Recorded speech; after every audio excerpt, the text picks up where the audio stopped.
People are starting to come in. If you have not joined one of these before, make sure that you click my screen with the Disney Lorcana logo on it. That way you can see the things that we're talking about. Otherwise, it will be very small. Um, and yeah, we're gonna get started. I'm Richelle Brady, Global Community Engagement Manager at Ravensburger, and part of my role is putting together stuff like this to bring together content creators and members of the Ravensburger TCG team to talk about Disney Lorcana. And so from Ravensburger today, there is Lukas Litzsinger representing the game design, Nicole Stanford representing the narrative team, and Shane Hartley representing creative. Nice to see you. And Awesome to be here. content creators, everyone knows them at this point. Baker, Lorcana Villain, and Rebekah Quests. And we're here to talk about Attack of the Vine. Now, normally, when we've done these before, it has been game design separately, and creative separately, and narrative separately. But we wanted to try out doing something with everyone together for this set. And so let's get started with Attack of the Vine.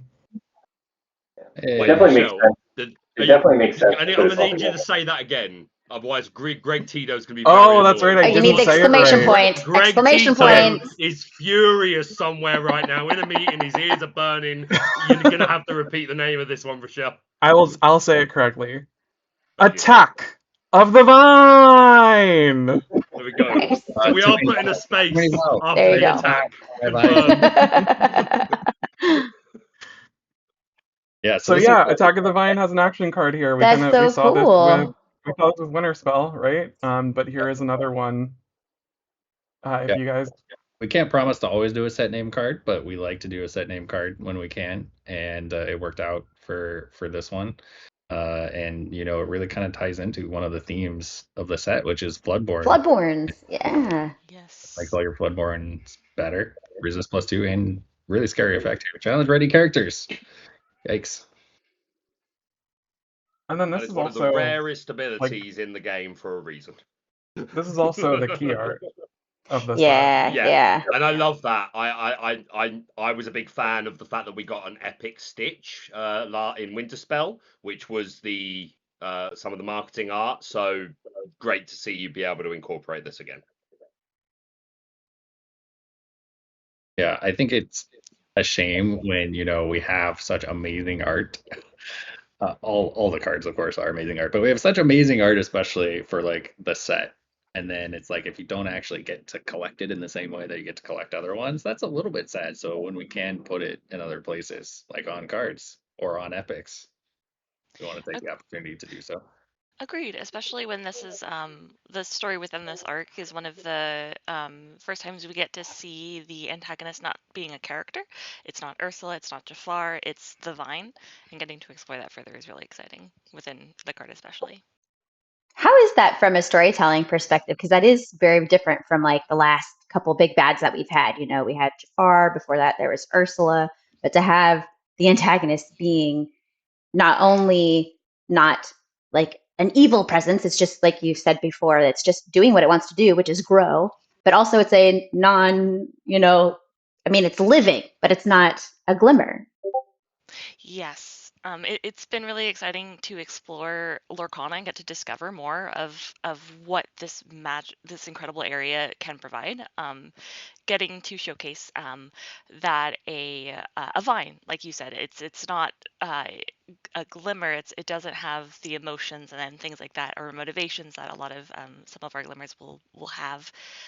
Just getting to explore different things that can happen within Lorcana is really, really exciting. And we were delighted to get to explore what something growing such as the vine can do with the Illuminators and their glimmers. Threat. We kind of see like what the vine can do, where it's making these vinelings. Can you guys talk a little bit about vinelings and how that, like, where that came from, and just kind of what went into like the aesthetics of them and the story of them. Yeah, definitely. So vine lanes are emergent glimmers uh, from the vine. We get to see what happens when flood ink in the vine, what sort of incredible occurrences can happen within our world and our setting. And this was a really, really interesting chance to get to explore uh, these fascinating vine lanes. And I know mechanically they were fun to explore as well. They were definitely challenging. I really like though how Attack of the Vine is kind of a culmination of not only a story that we started telling in set 10, but also started telling kind of all the way back in set 1 and 2. Obviously 2 was Rise of the Floodborn, but you had Floodborn in set 1. But this is kind of pulling that story full circle in a way. And so we knew that the Vine was sucking up so much flood ink that it would use it for something. And we also wanted to make sure though that like these characters and the vine itself wasn't seen as evil, or like it's an antagonist but it's not evil, it doesn't have malintent. And so it was really interesting to like find characters, and then also kind of, as you can see here, turn them into basically copies of glimmers. And we'll see, I think, a little bit more later about the process of actually creating these copies of glimmers. But I think it's really interesting to have like an Ursula card and a Gaston card that like don't actually have the villain classification on them. Like they are vinelings. They are just meant to protect the vine. And they don't necessarily have evil intent. They are just there to do what they are meant to do, which is protect the plant and to allow it to grow. Super reminiscent of like I loved the Entangled Glimmers back in Deep Trouble for the combination of Ursula's Return. Um, and like these are definitely reminiscent of them, but like I can see like the coloring is definitely a lot more distinguished here again, like with the green referencing the vine. Can you speak a little bit on that process, like, and how you went about kind of making these stand out as their own thing? Because from my understanding, Entangled Glimmers, they were the original Glimmers, they've just been entangled by Ursula and her magic and her spell and had been taken over, whereas as you say, these are just hard copies. Can you speak to like, again, the process in comparison to something like Entangled Glimmers, which certainly serves some resemblance? Yeah, I think in the overall creative, we had to think about what was the story we were trying to tell. And I mean, you explained it really well, Baker, is that the idea that the entangled characters were the original Glimmers, but they had been, essentially, uh, put under a curse to some extent by Ursula, and then essentially doing her bidding. And then the idea that they could be redeemed from that, which is, very classic to her story and her background and what she might do. Now, in this case, here we have this invasive weed to some extent that is trying to survive and grow and spread across the land, and so by creating these duplicates of glimmers that allowed it to kind of survive and keep growing, we had to think about, okay, what would come across as these being almost not being themselves, but actually being made of vine materials, that they were actually an organic thing, and that they also, because the vine itself is being powered and grows from flood ink, it's all of the iterations of things and the chaotic, unexpected things that can happen based on the flood ink itself, also was part of that. And so a lot of the feeling was, if you kind of compare the two, the entangled characters, they had things over them, whereas the As vine, part of the them. vine characters, was they were made of those things, and so it came from them, versus being wrapped. Their entire And tissue is that vine sort of Yeah. material. And like one of my favorite details here in Gaston specifically is his weapon of choice, which is in the film Beauty and the Beast, it's a part of the castle that he breaks off to try and attack the beast with. And like I love the idea that like this version of the Beast's castle has been entangled was the wrong word, but like has been encapsulated by the vine. So that is a piece of the vine now itself, and Gaston's broken that off. I don't know if that's intentional, but it's kind of what I see there in the choice, because that weapon could have easily been a sword or a bow and arrow, but it feels a bit too deliberate that it's that. Yeah, I mean, a vine's gonna use its own, its own organic matter. You think about any weed that, I'm fighting off a vine that's running up and down my fence right now. I can't get rid of, and it wraps around every pole and every, and you just can't get rid of it. That's just Was the way that Right. shape language was incorporated with these kind of different too because of that? I think while we use a lot of shape language, especially to express the inks themselves, to create identity between the different inks and help in their personality, visual expression of their personalities. Here it was more about, well, we knew that the flood ink itself was at the core of what's powering that vine, and then just the fact that vine and organic materials and anything that represented plant life, kind of that was more of the push there to communicate versus a specific shape language because of the fact that like it is encompassing all of the inks mixed together, so it doesn't have a individual shape language in its own. So. And these also are not technically glimmers, right? They're more like pod people. Yeah, they're more mimics of glimmers than glimmers themselves, emergent specifically from the vine and the ink coming from the vine. Yes. Yeah, we like to call them copies of glimmers, and you can kind of see here the pods in which they're kind of incubated, I guess, for lack of a better Is that where they're word. grown? They're like created in the pods? Oh, Right. weird. Copies. The pods, and then they kind of emerge. So you can see here in the broken pod, Venturo says, "Looks like another Vinelings on the loose. Let's go get it." As you see the remnants of the incubation that they came out of, and so yeah, it's a really neat story that we're able to tell with this set, and it was really fun to play around with Floodborn in a different way, which is like not shift. And so the Vinelings are Floodborn. But they're not shift. Like they just go around the way that the vine creates them and try to protect it. Is that, Lukas, like something from a game design perspective, like when you thought about the abilities of those the vinelings? Because in the past, the shift characters, the shift glimmers, kind of always had like a stronger like power level because they were floodborn and you had the ability to shift and all of that. So was that something that was different in the way that you approach creating floodborn vinelings? Yeah, it was definitely different. We knew we wanted them to have connective tissue with each other because Floodborn is like so tied in with shift in a lot of players' minds. Like removing that tie and not replacing it with anything would feel very strange. And so we wanted to make sure there was a very strong through line mechanically on all of these Floodborn. And so the through line that we came up with is they all help each other. Like they're all part of the same system. They're all part of the Vine system. And so they all boost each other up on their cards and make the other Vinelings, the other Floodborn better. And I think that's one of the cool parts about card games is emergent gameplay. And so it's like while it is calling out Floodborn and makes all of the Floodborn better, like during the course of your game, you might be playing other Floodborn from other sets, and then they also interact positively with them as well. Agreed.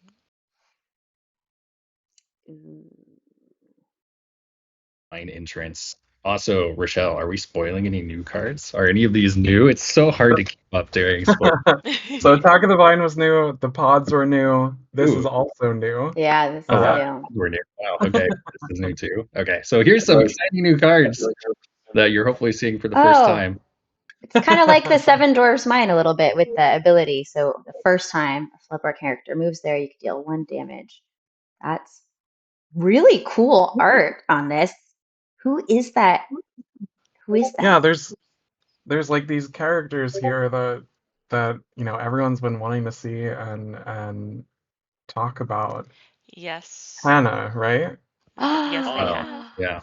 Oh. Well, actually, I mean, I do really like how the Vine entrance serves a little bit as a prologue to the IQ that is coming out. You kind of see the beginnings of that adventure on that card, which is just really neat. But yeah, you Yeah. also see Anna. Yeah, which people will find out more at Gen Con. But yeah, for Hana, she has a research and rest facility for Lorcana fauna that our other Illuminaires that we're familiar with, so Venturo, Shanzai, yourself, you encounter during adventures.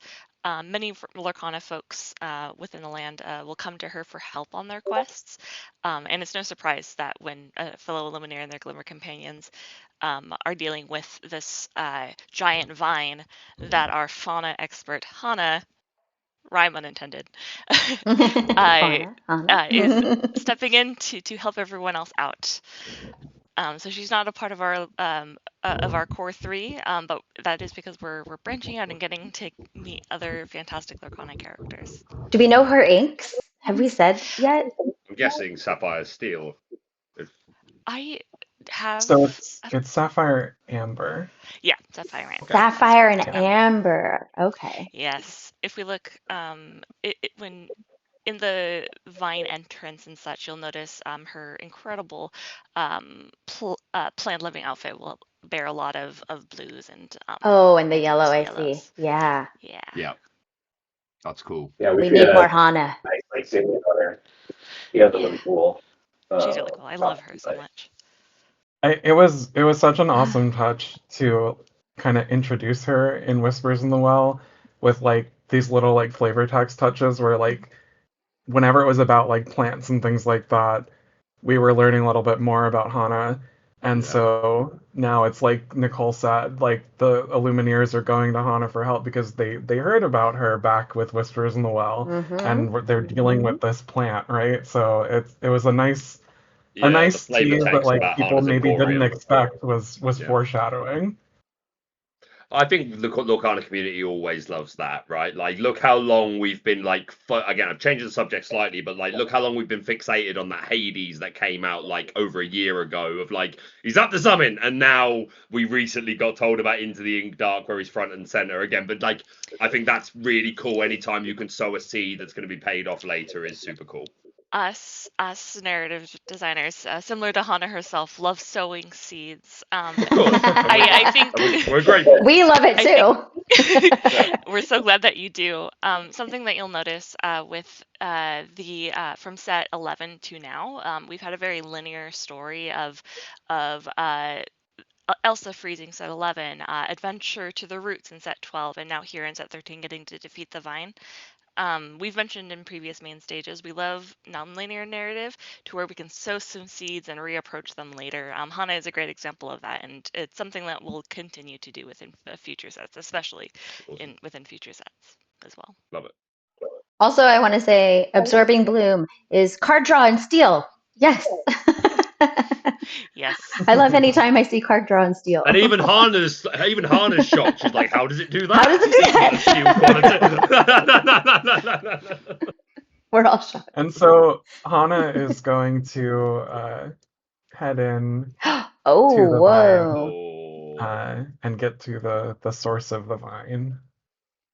Yeah, so I Yes. don't think we've seen this card before. This is a pretty powerful card. This was a tough card to figure out. So we wanted to make a card that kind of felt like disruptive and a little bit oppressive when you were going up against the vine. And so we decided on a direction where your opponent will have to, if you were playing this card, do something on their turn in order to kind of get around the vine.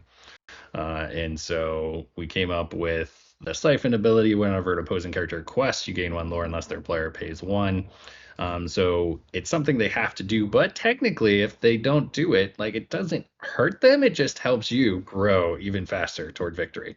And so I feel like we did a pretty good job, but who knows? Time will tell of hopefully finding the right balance between something that your opponent needs to respect and can interact with on their turn, but doesn't feel too oppressive from a gameplay standpoint, even though that's kind of the story that we were hoping to tell.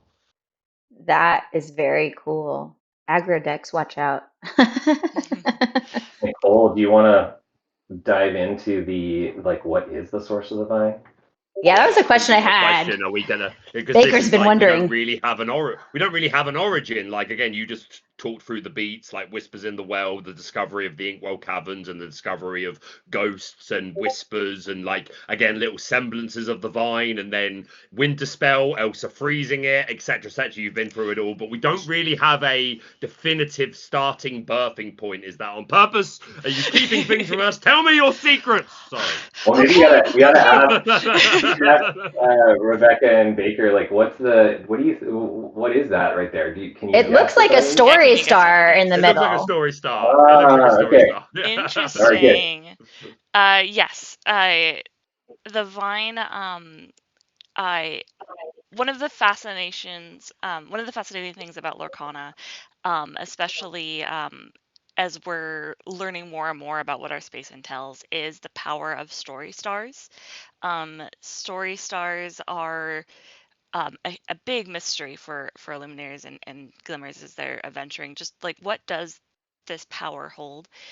We get to explore that here. The vine is sprouted nearby wherever you see the Story Star is, and that as well as the flooding that we've seen across our game thus far, it grows and uses that flood ink to suck it up and become the incredible, intimidating plant that it is now. So yeah, you get to explore getting to the source and seeing a story star. It's very it allows for a lot of interesting if this can happen from a story star here at the source of the vine, what else can story stars do? So it'll be really exciting to get to explore. It also The has cool to part Someone about summon it. Was there an Illumineer that summoned it? Because as far as we've been told, only Illumineers can harness story stars to summon. so Again, up till now, Glimmers. Now apparently a vine, but I'm just waiting for an evil Illumineer, guys. I'm going to level with you. I want a villainous Illumineer that's there to yes, cause trouble. Just sense. give Well, it I to mean, me. I'll let Lucas go a little further, and then I'll dive in a little deeper on that answer for you there. okay, yeah, I was gonna say sorry to burst your bubble there, Baker, but yeah, no villainous Illuminator here. I think the interesting thing that this asks is we know that story stars contain fragments of Disney stories, so like, what is the fragment of a Disney story inside this star? It is also So interesting too that it says the flavor text because I know that I'll go it's back. it's the flood ink that it's been soaking up, right? The vine has been using up all the flood ink, but then Hana says soon it'll drain every drop of ink in Lorcana. So it's not even just Yeah, just like the flood ink, but all of the ink in the realm that is in danger. any vine, it may, or any plant or weed, it's gonna, take all the resource that it needs, and then if it can't find more, it's gonna go to the next best thing. Yep, very evasive. Invasive So species. I was kind of teasing a little earlier. Obviously, Han is great, but I think the characters in that picture that everyone have been really excited about have been Honey. Winnie the Pooh and friends with this honey party. Yep. Yeah. Yeah, this was probably the highlight of the set. I know there's so many highlights in the sets. I love the team ups as well and turning red in the finish up. This is one of the highlights of the set. Maybe it's the highest high. Who can say? Yeah, working on the honey party and kind of Christopher Robin kind of bringing them all together so they can play them in the same deck was just amazing. And I know there's been a lot of questions as to how it works. It's it's not going to be that disruptive in the same way that you can have theoretically against the rules 5, 6, or 7 copies of a card in your deck. Somebody could be putting honey party characters in their deck without Christopher Robin, but that is an easy deck check. And so I think people are going to have a lot of fun playing these characters together. So just to Also, why confirm, wouldn't So you? That card excited. is really good. Yeah, really good. Sure. But just to confirm, because like I know the Lorcana community, and like just because I want to talk about the narrative and this beautiful art, and like I'm more concentrated on that. But for the players that just want a confirmation, if can they ask for the player to reveal a Christopher Robin in their deck as the moment it becomes apparent that they are playing more than 3 inks? Or should that be a judge call and the judge will verify? Or is it you are innocent until proven guilty? And if the Christopher Robin, like, just for clarification, and again, we all believe in the good spirit of the people that play the game, and like, again, it would be a silly thing to do, because yes, the moment you get deck checked, like, that's probably a disqualification, and maybe even more, who knows? But like, just for clarity, how do you see that interaction going at a table where a player goes, can you confirm you have CR for us?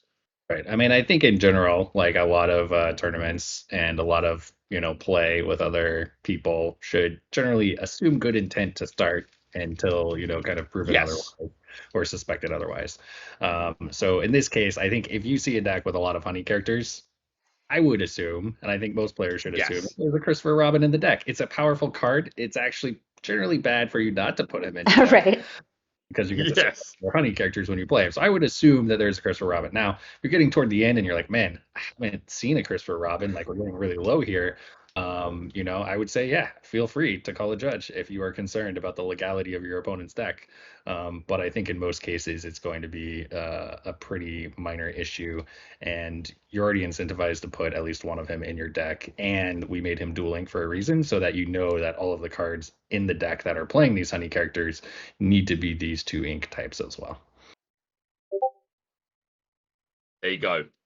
I'm so excited. I have so much to ask about this, but Rebekah, if you want to start off, because like so one of my questions, and this might be one of your questions too, Baker, is so you have like this honey party, right, where we've brought in, and you kind of alluded to it in the special lore cast about all the different like fantasy archetypes that we're seeing, and I was curious like how you approached these from like a game mechanics point of view, of trying to capture each of those archetypes with the abilities that each of the honey characters have. Yeah, we definitely did what we call top-down design, where it's like there's kind of 2 ways to approach it, where you can kind of start with mechanic and then you find a theme to fit it. In this case, that would be an example of bottom-up design. In this case, we started with top-down design, which is like we knew kind of what we wanted the archetypes of the different characters to be, and we worked really closely with narrative to figure out what made the most sense for them as a character, and then we tried to find mechanics to fit to those archetypes. And in an interesting way, I feel like the honey party is kind of a mirror to the Floodborn. The Floodborn are a little bit more of like a hive mind where they're all buffing each other and making each other better, and they have the benefit of all coming from the same vine. In this case, you have individuals who have to come together and work together, and so we do have a lot of abilities that make other members of the party better if they're around, but it works differently than the Floodborn. And I think it's really neat to have kind of like 2 takes on that sort of synergy within the same set. Agreed. On one hand, you have the vine lanes where, as we've mentioned, their whole point is to protect the vine. So they're working together, but it's with this unified goal across all of them. Here, it's the gather your party and work together to save the day, to defeat the vine, and getting to explore that interpersonal dynamics and such is a lot of fun with the archetypes. And I will say the artists like knock these so good. Every so good. Every single one. And like the costume design too, because I know that's like a separate part of like the art development, right? Is the costume design. Like the costume designs on each of these honey characters is incredible, and I cannot wait for people in the community to dress up as these at a big event. And their weapons, like Tigger with the hammer, but it's just a bowl of honey at the top, and like Owl's arrow is just a beehive, and like I've got to ask you like creatively concerning this. So like this is really cool for me to see, and I asked Richelle if I was allowed to talk about this, and she gave me the all clear, so I'm gonna. Back when Lorcana first started, like first chapter, I looked at it and I was like, you could make a D&D world around this. You could make a whole immersive role-play experience. And I have been working on that in the background for like 2.5 years. It's like a passion project. And I have been thinking about Lorcana in the realms of what would this look like as like a campaign, a role-play experience. And then to see these archetypes come to life for Winnie and the gang, I just have to know, like, Winnie the Pooh Honey Wizard, when it came out in set 2, like, the hearts of the community and very quickly became like a signature like mascot card, at least from the community's perspective. At what point was it clear that you were going to return to this well and reuse this character in some way? And why were Winnie and the gang, as we've seen so far, the right choice to bring in these very famous archetypes related to tabletop gaming and role playing in general? I know it's a very open question, but I'd love to know from all of your perspectives, like what that process looked like for you. Before you start answering, I do want to go to the next slide that we actually jumped the gun on yesterday. Oh no! Showing. It's so good. There you go. Oh, that's so good. Continue, Coney, Shane. man. Sorry. Coney. Give it all to Coney. Oh my goodness. Both are so good. And I've not seen this other art by Valera Bonafonte. Apologies, I'm probably saying that wrong. That's awesome. That's beautiful. I'm in awe of the color and just it's so beautiful. Yeah.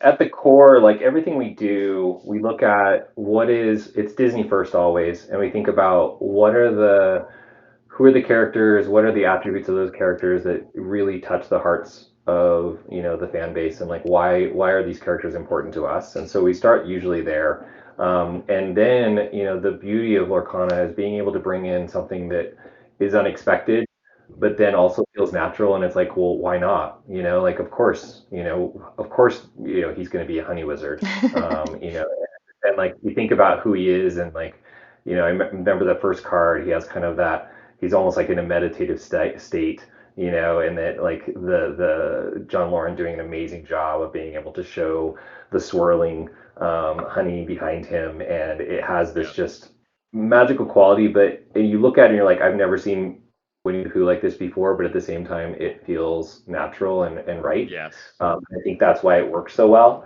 And honestly, it was very much I'll be honest, it was very much a happy accident for us, because we were working with Nicholas Cole and John Lauren together early on, and we were going through like, what are all those various ways that we could bring these characters to life in new ways that you hadn't seen them before. And we were just kind of running through ideas, and the original Honey Wizard Winnie the Pooh was just like a little kind of doodle in the corner of a big page.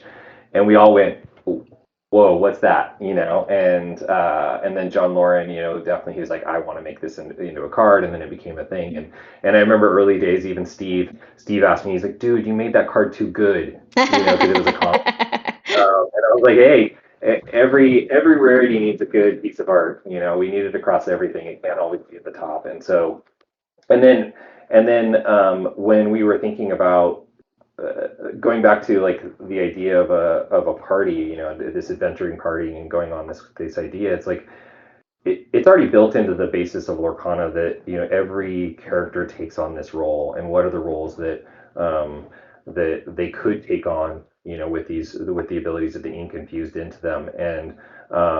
And Christopher Robin, if you watch, like, if you look at the show, each of the characters already naturally fit into different roles within there, and they all have different reasons. And they were his stuffed animals, and he had created his own like little party, and that was his adventuring party. That was his group of friends that he went on adventures with.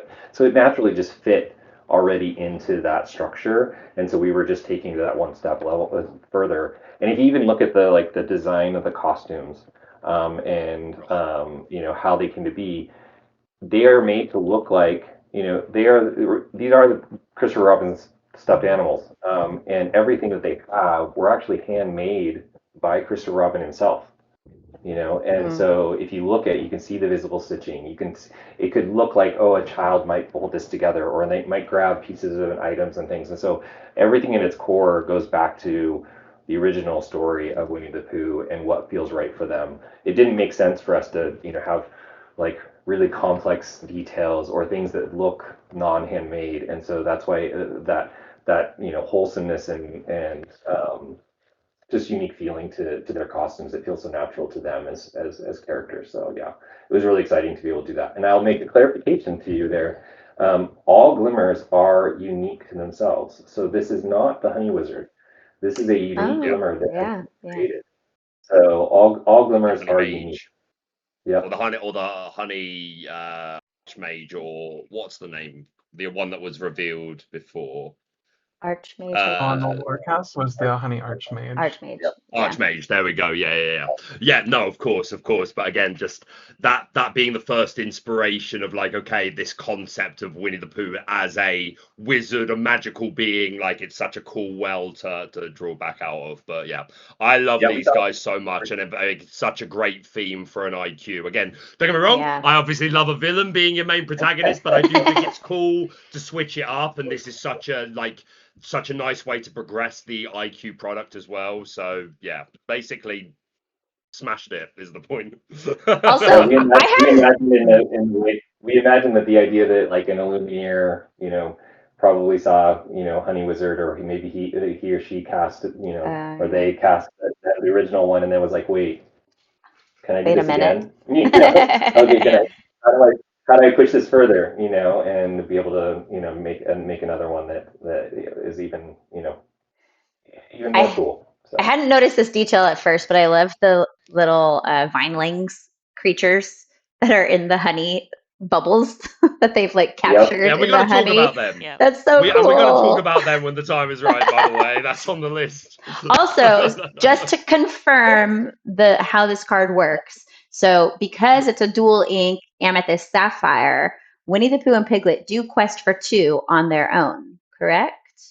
Correct. Yep. Yeah. Yep. So even though it looks like 0, it's actually 2 and can go all the way up to 6. Yeah.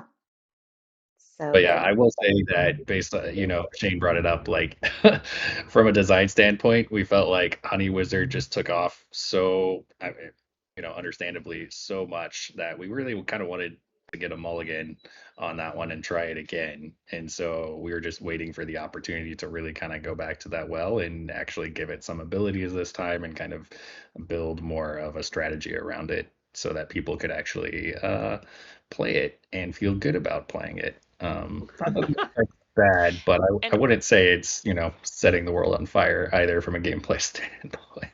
No. And just to sprinkle onto your answer, it's on top of it doing really well when in set 2. A lot of internal Ravensburger developers are also huge fans of Honey Wizard. We were so excited to get to explore this in set 13. And who knows, you might see Honey Wizard come back again. We haven't completed the party. The party, we haven't. Please there show he me Eeyore. is! Show me Eeyore's Eeyore! here! Yeah.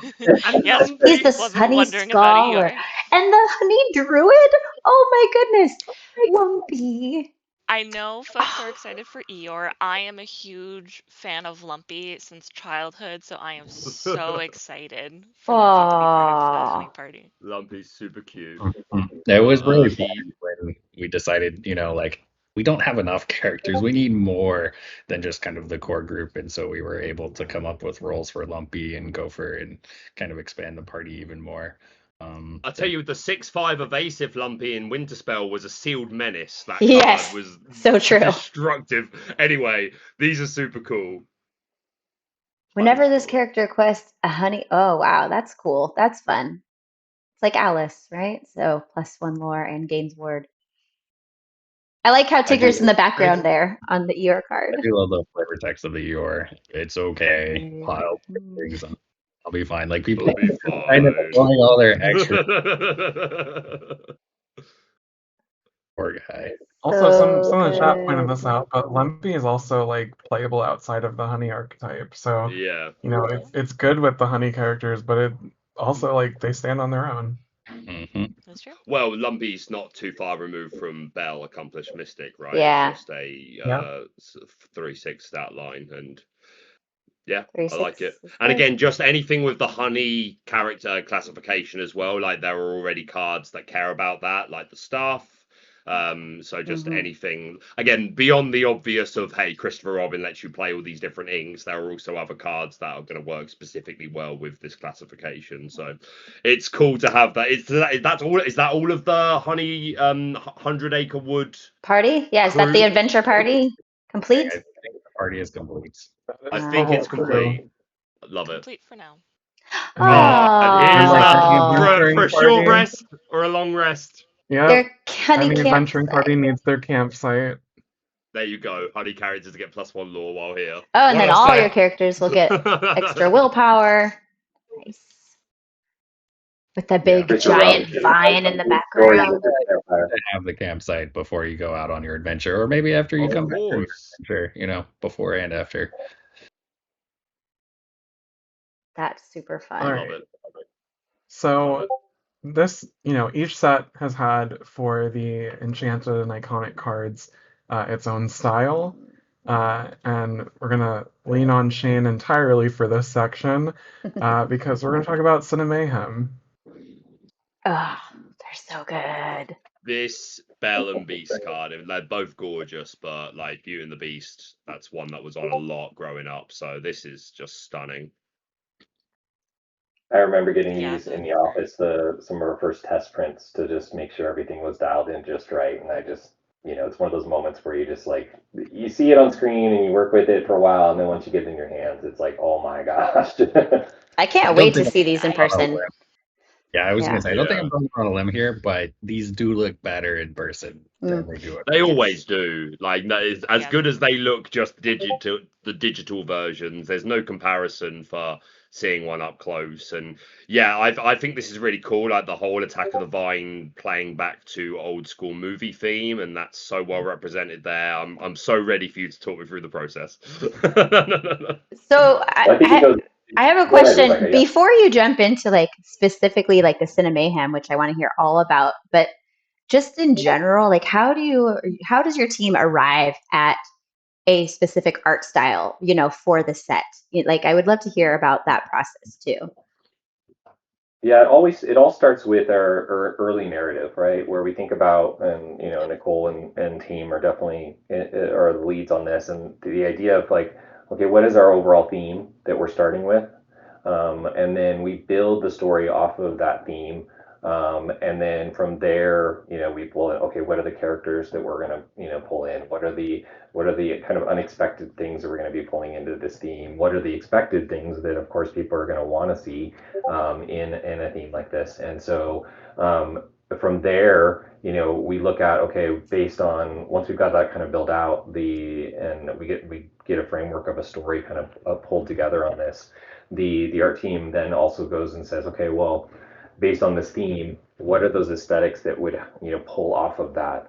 And of course, the original theme of being this kind of almost like old monster movie, kind of like B movie feel, that idea. And we were like, well, some of those posters were some of the greatest and most epic feeling. And so how can and that idea came to light as far as like, okay, let's do that. But then at the same time, we were thinking, well, we don't want them all to feel like they're like monster movies or something like that. So we were thinking, well, what if every one was very much akin to their story and who they are as characters, but doing it from a movie poster type feel. And so the idea of I love the word of cinemayhem because it kind of brings the things together. It's the mayhem of this vine that's taking over and we're trying to fight against, but at the same time, the theme of cinema posters and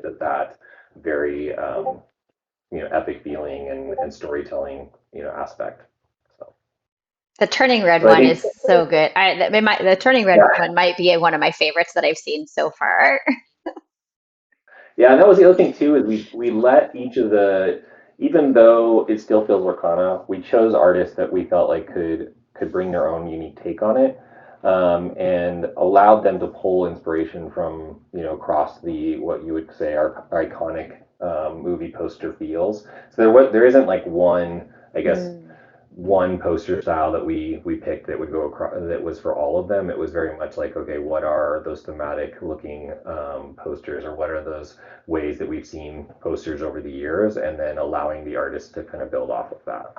So we get to see a little This bit style different. of turning red is very like seeded in what that movie is like, Mm-hmm. right? It wouldn't necessarily have worked for Beauty and the Beast, like the whole stamps thing, whereas Beauty and the Beast is a lot more like a classic, like your headliner Hollywood movie. And like you've really captured the spirit, and the choice of Mike's outfit here being something a bit more outlandish just captures him perfectly.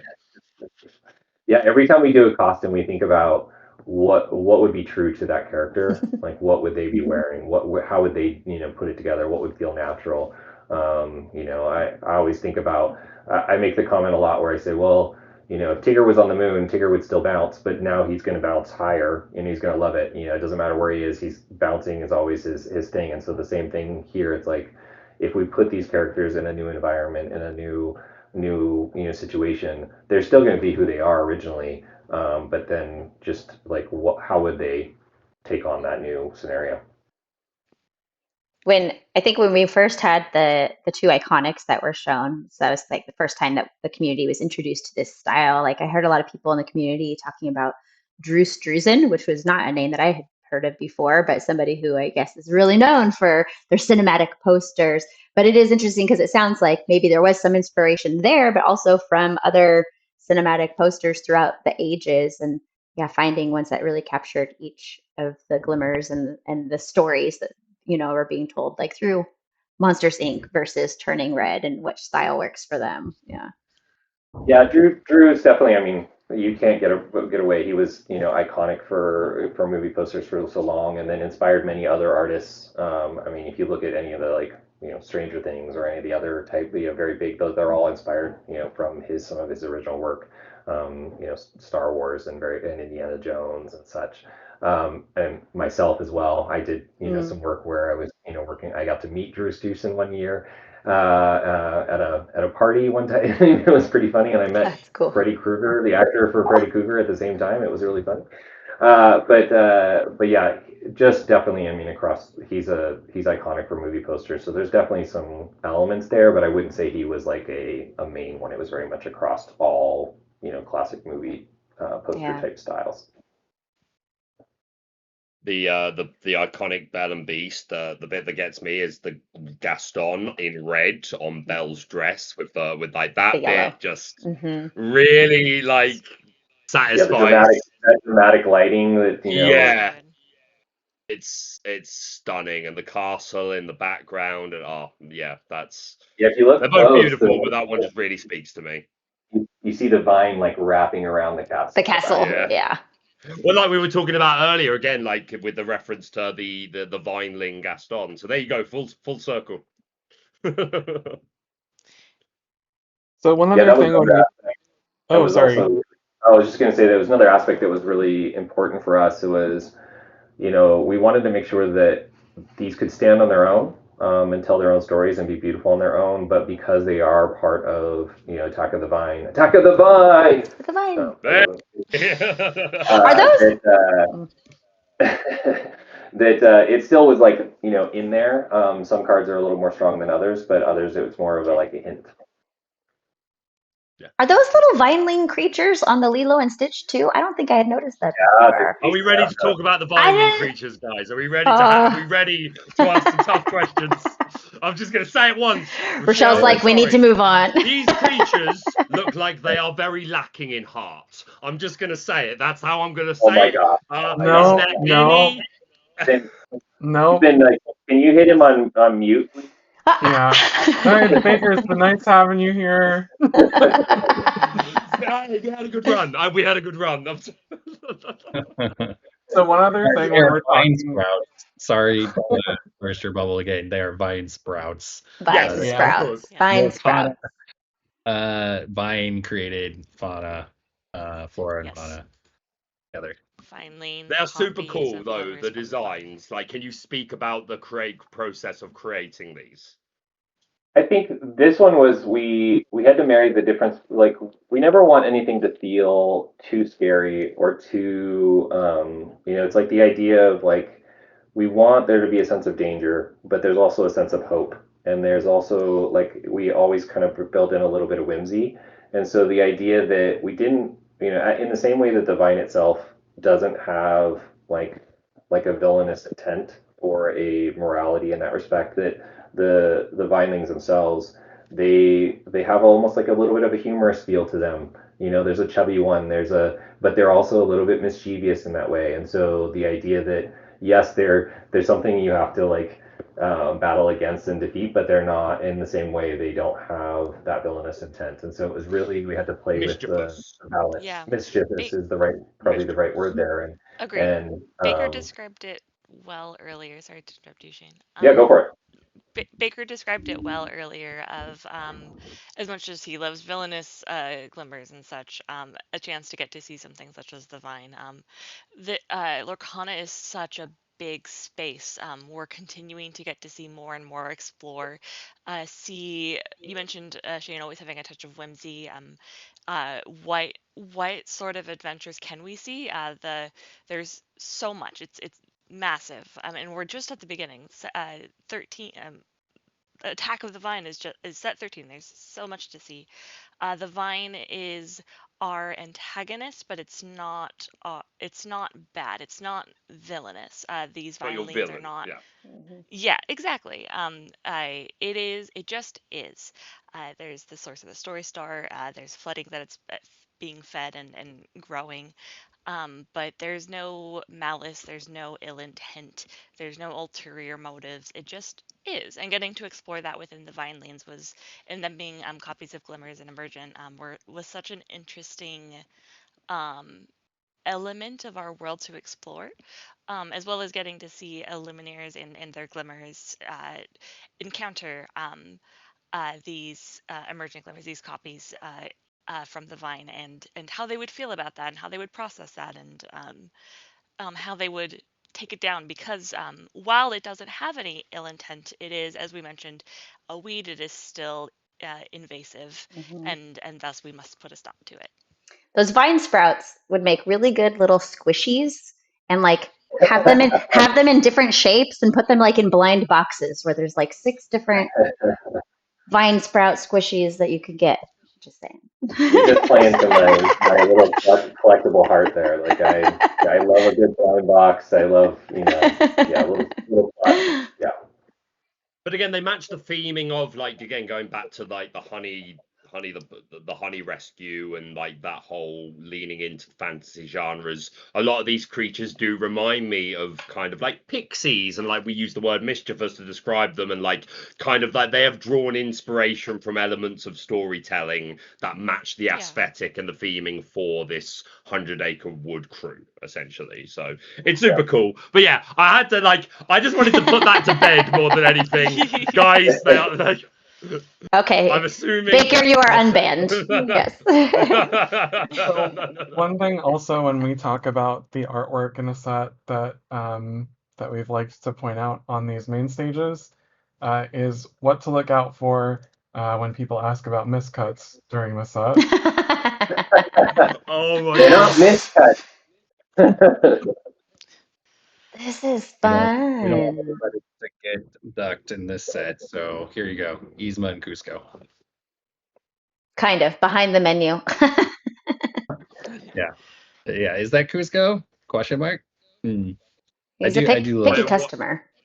we call these when there's two side by side in the panorama style, we call them diptychs. And yeah, this is a really fun diptych that we put in. Have we ever had a 5 strength 1 willpower character before? Is this the first time we have a 5/1? I believe it is, but That's I would have to do some. Man, I'd have to do a search on that one. yeah. I know we've had 4/1s before, but that might be the first 5/1. Yeah, I think so. Fun. And I love a glimmer that makes your opponents lose lore. Yeah, that's not bad, just but with 2 lore on it and being inkable. And hey, as a Ruby player, I'll take what I can get. Like so, pretty good. Not a miscut. We love diptychs And as be a nice way. to everyone in the forums and Facebook groups that think they're miscuts, please, people. Come on, be Yes. nice. I know with narrative design and art, we always have a lot of joy with these cards that connect the diptychs, because it helps get to paint a fuller scene. We get these Yeah. cards, we pull these cards at random, so we experience the story of each set very non-linearly. But it's so exciting when you get to have you pull it 2 individual cards and they go together. They form a bigger picture of what's going on. So fun. That's cool. So the last thing that we're going to talk about is all the different ways that this set added to the shift mechanic. And so like we have obviously narratively where the vine is taking up that ink, and so the characters kind of have to shift in different ways. Um, so we've introduced this mechanic had existed before on some cards. Now it has this name where they have this team classification with shift. But yeah, I guess Lukas, with these teams, is there anything that you want to speak to with these? Yeah, so we felt like Teams was just a really cool way to kind of bring back Duel Link. Initially, we were just looking for a way to do a couple of Duel Link cards, and at some point we realized, Flotsam and Jetsam, Chip and Dale, things of that sort was really good space for us to explore.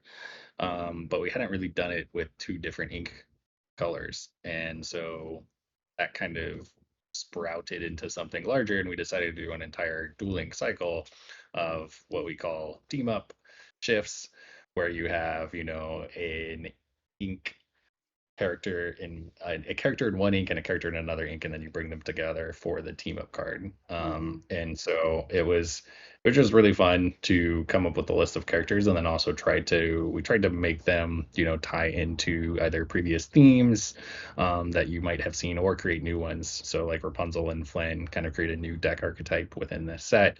Pocahontas and Miko kind of call back a little bit to their previous appearance in Winterspell, where you're not challenging and it's all about questing and trying to gain lore and maybe race your opponent. But it was just a really cool way to explore, kind of taking two glimmers of different ink types, putting them together, and then at that point we also, knew we were going to do Turning Red. And so once we knew we wanted to do teams, and then we wanted to do something special for the pandas, kind of a greater story started to emerge. It was kind of emergent during the course of development, that we're like, actually, I think shift is kind of our main theme here. And so like we would just want to play with shift in any way, shape, or form that we can. And I think it's really neat to like kind of take an existing keyword, like universal shift is things that we've done in the past, or puppy shift, and kind of adjust it and tweak it and twist it in a way that's new. And so we decided to start looking for other ways to do it that we hadn't done before in this set. And so a big one, of course, is the temporary shift for the pandas. We really wanted them to feel different because they do shift in and out of their form during the course of the movie. And so that was a really important one for us to get right. And I'm really excited to see how it plays out. But then we also wanted to come up with other ways to shift. And so you can see combo shift on Sully and Boo here, where you get to shift onto one character or both characters. And there's actually kind of incentive in the mechanic to shift on both characters. And so that was actually a really neat variant of shift that we came up with as well. This Sully and Boo, and then it getting banished and replaying the Sully that searches a character from your discard is seemingly pretty good. I think it's going to be pretty good. Pretty good. Pretty good. It sounds good. Yeah, normally you'd be like, why would I want to shift on two characters? I'm losing two cards. But in this case, you can get both of the cards. It's an investment. I call it an investment. Depending on what those cards do, you might get other value as well when you replay them. So it actually makes a lot of sense to do it. Should we be preparing ourselves to be saying goodbye to traditional Floodborn? Like, it seems like the narrative is hinting at like the vine soaking the last of it up. We're moving into these other ways of still incorporating the shift mechanic, which I think is like a one among many, many great selling points in competitive play and thematically and narratively. But yeah, is this the sun actually setting on traditional Floodborn for good for a while? Can you speak on that at all? Yeah, that's a great question. Nicole, do you want to take this one? That's a really good question. Yeah, I'd be happy to. So with set 13, I mentioned a little bit before that we're excited to tell more nonlinear stories moving forward. with the Vine story wrapping up this set, we're also for now wrapping up the Flood storyline as well. So for now, this will be the last of what we see of Floodborne. But again, we're a live service game. We're always coming up with new ideas. Who knows? We have plenty of ideas in the future, so we'll say goodbye for now to our lovely Floodborne friends and see what's next to come in the land. It's not goodbye. It's just see you later. See I you later. love though that you like that because the shift mechanic in Disney Lorcana is so great, and I think it's something that players really love to be able Yes. to do. And so Yeah. the fact that from like both a narrative and a game design perspective that you figured out how to keep having that shift in these different ways, and it's the Glimmers teaming up together, and then there's these different ones with the duo and the combo. Like I think that's so fantastic. So we still get the shift mechanic in the game and that it makes sense in the world as well. And Yeah. there's if you think already an about it established. narratively, go ahead. Okay, Baker. sorry, once. That's a good clarification that Floodborne kind of being semi-retired, maybe just going out here for a while doesn't actually mean that Shift is going anywhere. Shift is one of the main mechanics Sure. of the game. We really like Shift. We are going to put it into every set. We are just going to explore what it means from a storytelling standpoint in different ways. And Floodborne had an amazing run. I mean, like 13 Yeah. sets, really Yeah. incredible.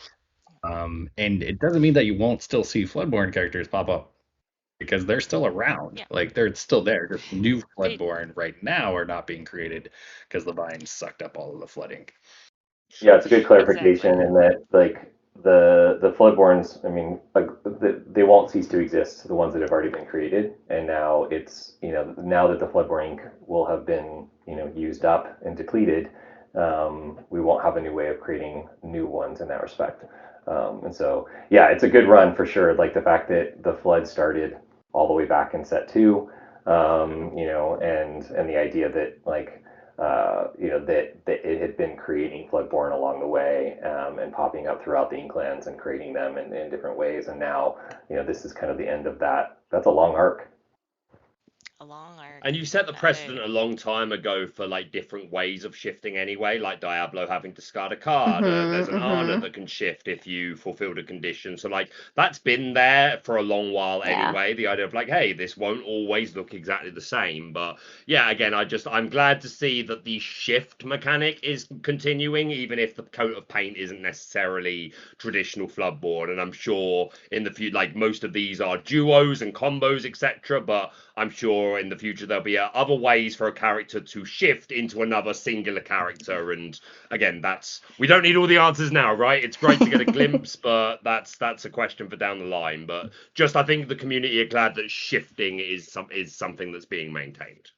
Yeah, I actually wrote a little story about the flooding and shifting staying on DisneyLorcana.com. So if you haven't checked that out, please go check It's it a out. I'm great. just plugging myself right now. Also, this is a yeah, really small thing, but I love that you figured out a way to put 5 lore pips on Mickey and Yes, Minnie it looks instead of really just good. the one with the It looks really 5. good. It looks great, and it's so much more impressive to Yes. slam down a character that has I 5 like lore this. pips on it. You can get to It was 10. a I believe you could get to 10 before it starts becoming a problem. I'm sure you've had these conversations internally, but I think it looks good. We've had those conversations, and having those conversations in mind, we're very happy Sure. to hear that you like how it looks. Yes. Yes. Yes. Glad you know. Most of the feedback seems to agree that we prefer this, I'm sure. Yeah. So It's cool. fun. I will say that we will always continue to evolve the UI for the best player experience. And so to say something is like, okay, it's set and done is probably not especially in TCGs, they're always evolving and changing and such. And so even the UI of the cards itself, Shane Smith works hard and with the team to be able to figure out, okay, what is the best experience for and what is doing what we want to do from both a gameplay perspective and like an aesthetic perspective. Like all these things we have to weigh together for sure. Yeah, and I will say there's also sometimes differences in printings. Like I believe the Japanese printing is actually using the old one, and that's just because of cultural differences. The Japan team, Garatomi, came to us and said they actually preferred the other one due to cultural differences, and so we wanted to respect that. And so you won't Sure. necessarily see this rolled out worldwide But we did feel like for the majority of players, we felt like this was a nice upgrade or change that will make it a little bit easier to tell like there's 5 lore There's pips a lot and of some lore over there. Yeah. writing on the card. I would rather count 5 things than read a singular number 5. I don't know why, but it's my brain works So that way. there's all these different types of shift here. And Lucas, you posted an article on DisneyLorcana.com yesterday about the different types of shift, but you put a picture of a potato at the end of the article, and I just Potato. I don't really Guys, it's I don't really happening. Tater understand time. what that has to do with shift. Yeah, well, it does have something to do with shift. Oh Yeah, my gosh. the vampire potato. This is the first time we're shifting onto an item. And so I will say there are rules about, does it count as exerted or drying and so on and so forth? How does it, inherit the status of the items? But we didn't want people to go into the comprehensive rules every time they played the card to figure out how it worked. And so we decided to make the potato inter-exerted so it solves the majority of your questions just through normal gameplay. But if you want, you can go into the comprehensive rules, and I'm sure Kyle will be happy to explain how it works in detail.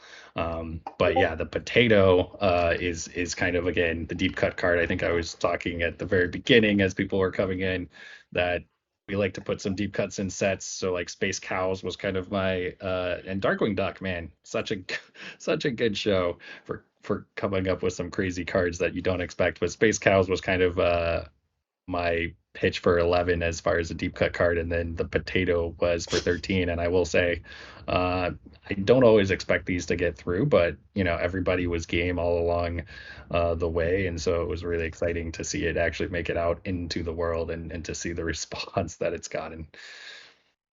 And Dr. Bushroot hanging out on the vine in the back. Yes. Very excited that He's it's in there. alive!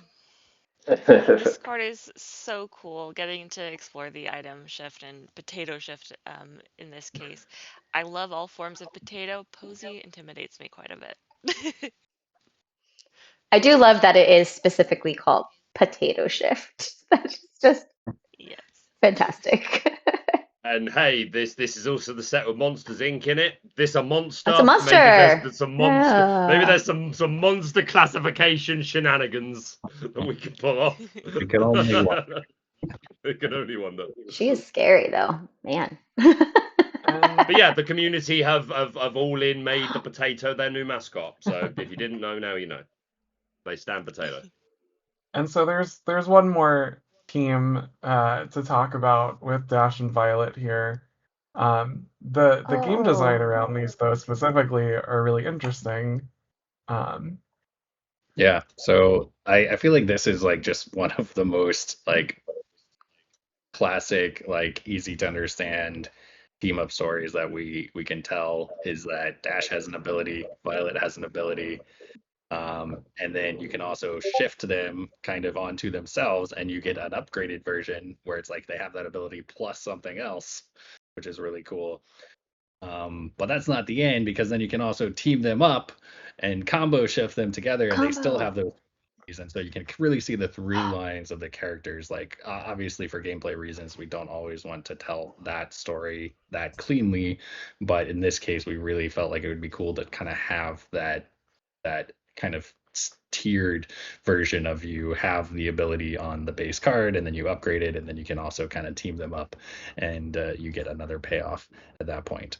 And so this card really, again, is showing off the power of combo shift, in that if you shift onto both of them, you're going to get 2 cards instead of 1 card, which is really exciting. Is it finally time for Ruby Steel? Is it finally time? This is a pretty good reason to run Ruby Steel. Or tell me if I'm wrong, Lucas, but if I can put extra cards underneath this with like the Lonely Grave or something like that, that's. So I may be making it worse, but that would work, right? Well, you could also end up right with starting from here.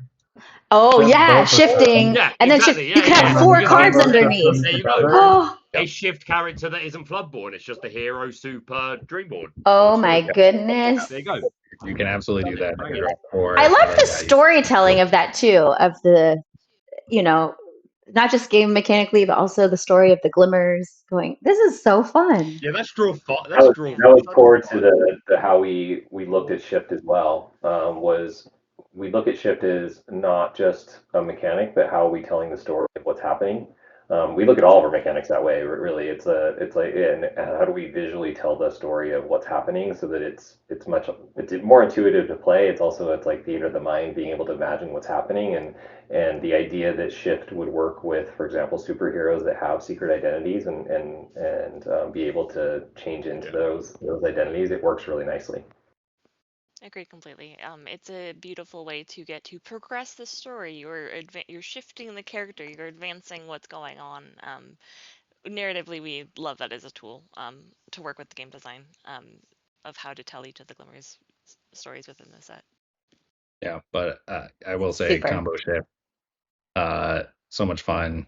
You have it on this, you have it the Sully and Boo. Maybe we'll see it again in the future. Time will tell. But for now, I hope people enjoy the shift line. All 7 dwarves, Lucas.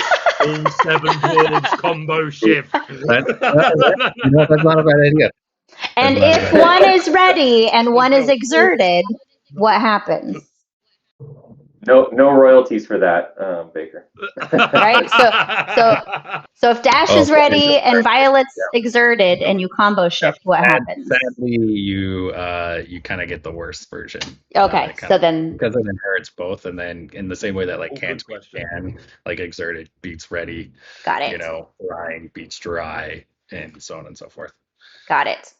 Yes, good question. Very good question. Yeah. Now this is cool. Like it. That's very cool. Ruby Steel. Ruby Steel. Ruby Steel enjoys. Rejoice. JDZ somewhere is passed out on the floor. Cool. Right, So that's it, right? That's all we got for today.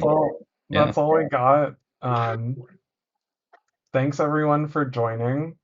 We talked about a lot of really cool stuff today, and that was Metal. He called me a madman, so I need some love from the community. Let me know. Let us know if you like Quackerjack as a legendary. We didn't put him in 11 with all of the other Darkwing Duck villains, so let us know if you liked the kind of like delayed reveal of Quackerjack. Of course, we can't do Darkwing Duck without him. So let us know. Let us know what you think about this card. This card is terrifying to a certain extent. Hopefully, wow, interesting. On play and on quest. On play and quest. On play and quest. I say this lovingly. Quackerjack scared me when I was a kid watching Darkwing Duck. He scares me now in the best way. Such a good card. It's so creepy. Cool. Is he the first shoulder pal? So cool. Like his like his little guy there is probably the first shoulder pal, right? The first shoulder buddy in Disney Lorcana, and it's a creepy banana guy. I love old school, like as a theatre kid, like Commedia dell'arte and like all that old school style, like jester sort of work and masks and stuff. So this is super, super cool. Love it. It's an evil design. Yeah. No, it is an evil design. So normally Sapphire doesn't deal damage. We have done it before. Where you banish an item to deal damage, and so we don't do it very often, but for Quackerjack we needed something evil and nefarious, and we felt like allowing them to bend what we call the ink type a little bit for his card was worthwhile. But it's still based on items, right? So it's still around the item which Sapphire is known for, but then kind of breaking out of that a little bit as well. We'll never just do straight damage with no input, but the output we can bend a little bit when the input is so Sapphire.